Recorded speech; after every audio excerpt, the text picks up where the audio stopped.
بسم الله الرحمن الرحيم. ثم الصلاة والسلام على رسول الله صلى الله عليه وسلم. waxaan saaka soo booqday xafiiska ururka ONLF ee gobolka Doolo khaasatan degmada Wareer.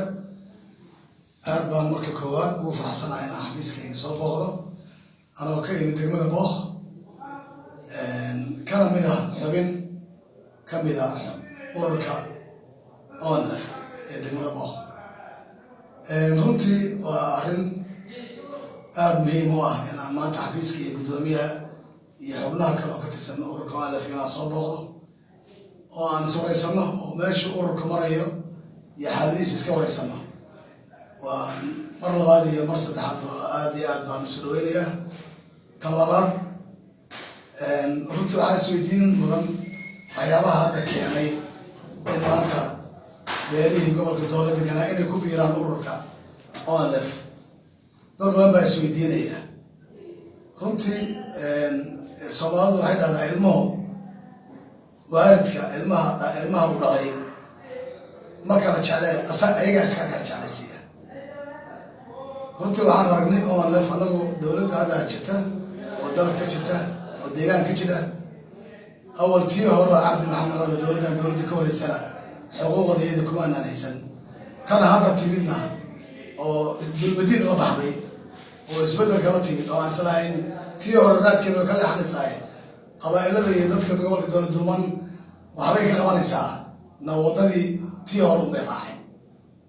anagu marka warkaygu waa cad yahay, wax lala gabanayo iyo wax lala dhuumanayo midna ma aha. qabiil balaaran oo degan ilaa birta dheer ilaa Wareer waa 450 kilomitir oo maxamuud Saleemaan degan yahay dalkaas oo taariikhda aan ku leenahay caddayd gobolka Doolo waa la qariyay, mugdi baa la geliyey. laakiin qabaa'ilka degan dhulka intaa leeg baaxadaa leeg ilaahna ma qarin. dadka maanta ururka ONLF oo aan u nimid oo aanu la isbahaysiga la yeelanay oo aanu la midownay waa dad taariikhdeeda yaqaan.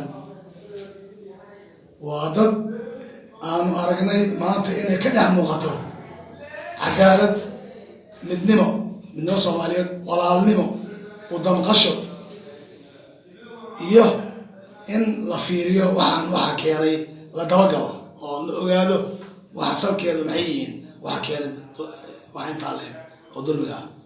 anagu maanta marka ururka ONLF waxaanu aragnay urur aan maanta isla jaan qaadi karnay inuu yahay urur aanu maanta waddanka aanu isfahankayga iyo haddii la kula xorriyaddeeda iyo haddii la kula dhaqan ahaan inaan la midoobi karno oo aan wixii annagan aan katabanaynay urur buuxin kara wey 100% baan ognahay aaminsannahayna.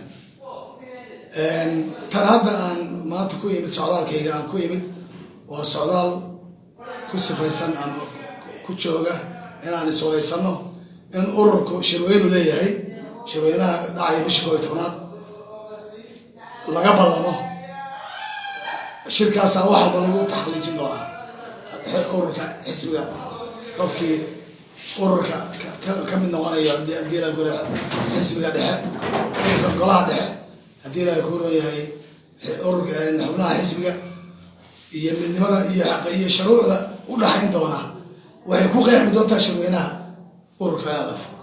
waxaan wax badan rajaynaynaa in halkaas isfahan, walaaltinimo, midnimada wax walba ku dheehan ay halkaas ka dhalan doonto. waxaan marka ugu dambaysa aan hadda aan kusoo gabagabeynaya hadalkayga oo baa ku dirayaa beelaha Soomaaliyeed deegaanka Soomaalida inay ku biiraan si mugle inay ugu biiraan ururweynaha ONLF sida hadda gobolka Doolo ay ugu biireen beesha Sade ama beesha Maraxan iyo beesha Maxamuud Saleemaan iyo beesha Elkase. sida aad ka warqabtaan jirjiga waxaa kaloo qayb galay oo si mugle ugu biiray ururka geri marka beelweynta Soomaaliyeed oo deegaanka Soomaalida jirta waxaan ugu baaqayaa in si mugle loogu biiro ururweynaha ONLF. wabillahi tawfiiq. Assalaamu calaykum.